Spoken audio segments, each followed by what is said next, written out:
Hello, my name is Ash, and this is my oral presentation on Faneuil Hall, one of Boston's many monuments on the Freedom Trail. It is the place where America's first ever town meeting was held. The hall was the place where many of the American Revolution's ideas started. The hall was given to the city of Boston by Peter Faneuil, who is a rich merchant and slave trader. It is very well known as the Cradle of Liberty. The hall is also the place where Samuel Adams and others celebrated the repeal of the Stamp Act. Faneuil Hall is very famous because of what it did for the Revolutionary War. Without the hall, a lot of things that happened wouldn't have occurred.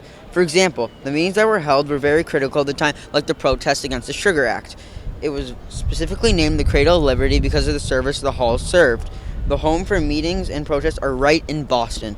Faneuil Hall, usually referred to the Cradle of Liberty due to it being where many of important meetings were held during the American Revolutionary War. In the year 1773, there was a wide discussion about the tea crisis. In 1764, colonists protested against the Sugar Act, and many protests and meetings were held against the policy of no taxation without representation.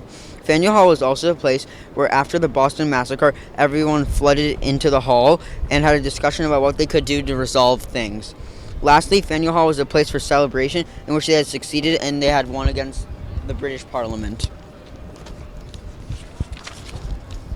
Peter Faneuil had a friend by the name of Shem Brown, who was a coppersmith who made a golden grasshopper weather vane for Peter Faneuil, which lies right on top of Faneuil Hall. Peter Faneuil put the golden grasshopper weather vane in Faneuil Hall. Later on, in 1755, an earthquake shook and the grasshopper fell to the ground and shattered into pieces.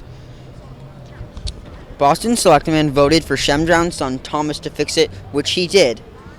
Thomas made a time capsule to put in the grasshopper's stomach that read "Food for the Grasshopper" on it. He placed it in the grasshopper's stomach along with a note. 200 years later, someone stole the grasshopper, but all the pieces were salvaged and it was put back together in Faneuil.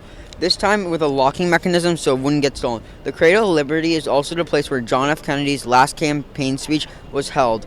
The Ancient and Honorable Artillery Company's headquarters has been in Faneuil Hall since 1746, and almost 400 immigrants were sworn into becoming a U.S. citizen in Faneuil Hall, and that sums up Faneuil Hall.